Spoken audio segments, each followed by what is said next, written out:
മൂന്നാം പീഡന പരാതിയിൽ രാഹുൽ മാങ്കൂട്ടത്തിൽ MLA ഇന്ന് ജാമ്യാപേക്ഷ സമർപ്പിക്കും. Thiruvalla judicial first class magistrate കോടതിയിലാണ് ജാമ്യാപേക്ഷ നൽകുക.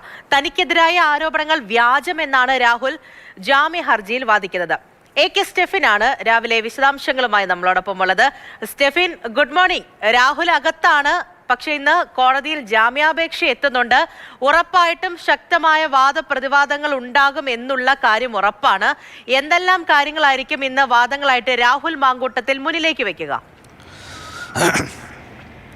പൂജ, ഇന്നലെ രാഹുലിൻ്റെ അഭിഭാഷകൻ മാധ്യമങ്ങൾക്ക് മുന്നിലെല്ലാം തന്നെ പറഞ്ഞ കാര്യങ്ങളുണ്ട്. പ്രത്യേകിച്ചും ഇത് ഒരു കരുതിക്കൂട്ടി ഗൂഢാലോചന നടത്തിയുള്ളൊരു പരാതിയാണ്, അല്ലെങ്കിൽ ഈ പരാതിയുടെ വിശ്വാസ്യതയടക്കം ചോദ്യം ചെയ്യപ്പെടേണ്ടതുണ്ട് എന്നുള്ള കാര്യങ്ങളൊക്കെ തന്നെ പറഞ്ഞിരുന്നു. അത് തന്നെ കോടതിയെ അറിയിക്കാനുള്ള സാധ്യതയാണ് നിലവിലുള്ളത്. ഏതായാലും ഇന്നലത്തെ റിമാൻഡ് റിപ്പോർട്ടിൽ രാഹുൽ സ്ഥിരം കുറ്റവാളിയാണ്, അതുകൊണ്ട് തന്നെ തെളിവുകൾ നശിപ്പിക്കപ്പെടാനുള്ള സാധ്യതയുണ്ട്, പുറത്ത് ഇറങ്ങാൻ അനുവദിക്കരുത് തുടങ്ങിയ കാര്യങ്ങളാണ് ആ റിമാൻഡ് റിപ്പോർട്ടിൽ പോലീസ് എഴുതി ചേർത്തിരിക്കുന്നത്, കോടതിയിൽ സമർപ്പിച്ചത്.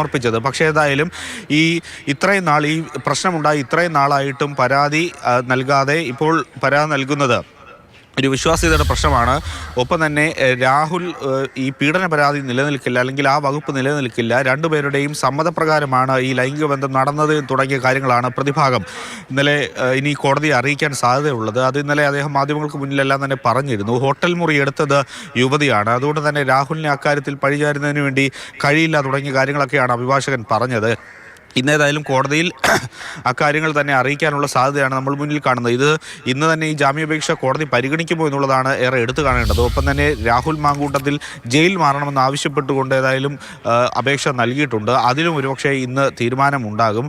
പോലീസിൻ്റെ കസ്റ്റഡി അപേക്ഷയിൽ ഏത് തരത്തിലാണ് ഇന്ന് തീരുമാനം ഉണ്ടാകുന്നത് എന്നും അറിയേണ്ടതുണ്ട്. ഏതായാലും ഇന്ന് സുപ്രധാനമായിട്ടുള്ള കുറേ തീരുമാനങ്ങൾ ഇന്ന് രാഹുൽ മാങ്കൂട്ടത്തിൻ്റെ കേസുമായി വരാനുണ്ട്. സ്റ്റെഫൻ, ഇതിപ്പോ തുടർച്ചയായിട്ടുള്ള മൂന്നാമത്തെ കേസാണ്. മൂന്നാമത്തെ പരാതിയിൽ കഴിഞ്ഞ ദിവസം റിമാൻഡ് റിപ്പോർട്ട് ഉൾപ്പെടെയുള്ള കാര്യങ്ങൾ നമ്മൾ പറഞ്ഞപ്പോൾ ശരിക്കും റിമാൻഡ് റിപ്പോർട്ടിൽ പരാമർശിക്കുന്ന പലതരത്തിലുള്ള കാര്യങ്ങൾ നമുക്ക് ഉറക്കെ പുറത്തേക്ക് പറയാൻ സാധിക്കാത്ത വിധത്തിലുള്ളതാണ്. അപ്പോൾ അത്രത്തോളം ഗുരുതരമായിട്ടുള്ള പരാമർശങ്ങളാണ് അതിനകത്തുള്ളത്. ഇന്നിപ്പോൾ ജാമ്യാപേക്ഷ പരിഗണിച്ചാലും ഇല്ലെങ്കിലും, ജാമ്യം ലഭിച്ചാലും ഇല്ലെങ്കിലും അത്ര പെട്ടെന്നൊന്നും പോലീസിന് ഇത് പെട്ടെന്ന് വിട്ടുകളയാൻ പറ്റുന്ന തരത്തിലുള്ള കേസല്ല. മുൻപിലത്തെ 2 കേസുകളുടെ സംഭവ വികാസങ്ങളൊക്കെ മുന്നിൽ നിൽപ്പുണ്ട്. അപ്പം കേസിന്റെ ഒരു ഗതി ഇപ്പോൾ എങ്ങനെയൊക്കെ ആയിരിക്കും? പ്രത്യേകിച്ച് ഈ തെളിവുകൾ ഉൾപ്പെടെ ശേഖരിക്കുക എന്നുള്ളത്, ശക്തമായ തെളിവുകൾ ഉണ്ട് എന്ന് പറയുന്നു. ഈ യുവതിയുടെ മൊഴി ഉൾപ്പെടെയുള്ള കാര്യങ്ങൾ ഇനി മുന്നിൽ നിൽക്കുന്നുണ്ട്, അത് രേഖപ്പെടുത്തേണ്ടതായിട്ടുണ്ട്. അപ്പോൾ വളരെ വേഗത്തിൽ തന്നെ നടപടികൾ മുന്നിലേക്ക് പോകും. അതേസമയം ഈ തെളിവുകൾ അത്രത്തോളം സ്ട്രോങ് ആയിട്ട് ഇപ്പോഴും ഈ കേസിൽ നിലനിൽക്കുന്നുണ്ടോ സ്റ്റെഫിൻ? പൂജ, ഏതായാലും തെളിവ് ശേഖരണം ഈ കേസിനെ സംബന്ധിച്ചിടത്തോളം അതിസുപ്രധാനമായിട്ടുള്ള കാര്യമാണ്. കാരണം 8-ാം തീയതിയാണ് ഈ യുവതി ഇമെയിൽ മുഖാന്തരം ഒരു പരാതി നൽകുന്നത്. വിദേശത്താണ് ഇപ്പോൾ ഈ യുവതി ഉള്ളത് എന്നുള്ളത് മനസ്സിലാക്കുന്നു. അതുകൊണ്ട് തന്നെ വീഡിയോ കോളിലൂടെ അന്വേഷണ സംഘം പ്രത്യേകിച്ച് മൊഴിയൊക്കെ രേഖപ്പെടുത്തിയിട്ടുണ്ടെങ്കിൽ പോലും തെളിവുകളുടെ ഒരു പ്രശ്നം ഇപ്പോഴും നിലനിൽക്കുകയാണ്. കൂടുതൽ തെളിവുകൾ ശേഖരിക്കണം. ഈ ഹോട്ടൽ മുറിയിലെ കാര്യങ്ങൾ തെളിവുകൾ ശേഖരിക്കണം. രാഹുലിനെയും അതോടൊപ്പം തന്നെ ഈ പറയുന്ന യുവതിയെയും അവരുടെ രണ്ടുപേരുടെ മൊഴി എടുക്കേണ്ടതുണ്ട്, അല്ലെങ്കിൽ കൂടുതൽ ചോദ്യം ചെയ്യേണ്ടതുണ്ട്. ഇത് ശാസ്ത്രീയമായ തെളിവ് ശേഖരണമാണ് ഒരു കേസിനെ നല്ല രീതിയിൽ മുന്നോട്ട് നയിക്കുന്നതും കോടതിയിൽ ആ കേസിനെ വിജയമാക്കുന്നതും. അപ്പോൾ ഈ കേസുമായി ബന്ധപ്പെട്ട് എന്തൊക്കെ തെളിവുകൾ ഈ അതിജീവിതയായ യുവതിക്ക് നൽകാനുണ്ട്, അല്ലെങ്കിൽ ഏതൊക്കെ തെളിവുകൾ പോലീസിന് കോടതിയിൽ ഹാജരാക്കാനുണ്ട് എന്നുള്ളതാണ് ഏറെ സുപ്രധാനമായ കാര്യം. അതുതന്നെ കോടതിയിൽ ഇന്നലെ റിമാൻഡ് റിപ്പോർട്ടിൽ പോലീസ് പറഞ്ഞിരുന്നു. കാരണം രാഹുലിന് ഏതെങ്കിലും തരത്തിൽ ജാമ്യം ലഭിക്കുകയാണെങ്കിൽ സാക്ഷികളെ സ്വാധീനിക്കാനും, അല്ലെങ്കിൽ ഈ കേസുമായി ബന്ധപ്പെട്ട് അതിജീവിതയ്ക്ക് ബുദ്ധിമുട്ടുണ്ടാകാനും പ്രശ്നങ്ങൾ ഉണ്ടാകാനുമുള്ള സാധ്യതയുണ്ട്. കേസ് അട്ടിമറിക്കപ്പെടാനുള്ള സാധ്യതയുണ്ട്. അതുകൊണ്ട് തന്നെ ജാമ്യം അനുവദിക്കരുത് എന്നൊരു ആവശ്യമാണ് ഇന്നലെ റിമാൻഡ് റിപ്പോർട്ടിൽ തന്നെ അന്വേഷണ സംഘം കോടതിയിൽ അറിയിച്ചിരുന്നത്. എന്ത് തരത്തിലുള്ള തീരുമാനം അതിൽ ഉണ്ടാകുമെന്നുള്ളത് ഏറെ നിർണായകമാണ്. കാരണം ഈ കേസുമായി ബന്ധപ്പെട്ട് 3 ദിവസമേ ഇപ്പോൾ ഏതായാലും ആകുന്നുള്ളൂ ഈ കേസ് പോലീസിൻ്റെ അന്വേഷണ സംഘത്തിന് മുന്നിലേക്ക് എത്തിയിട്ട്.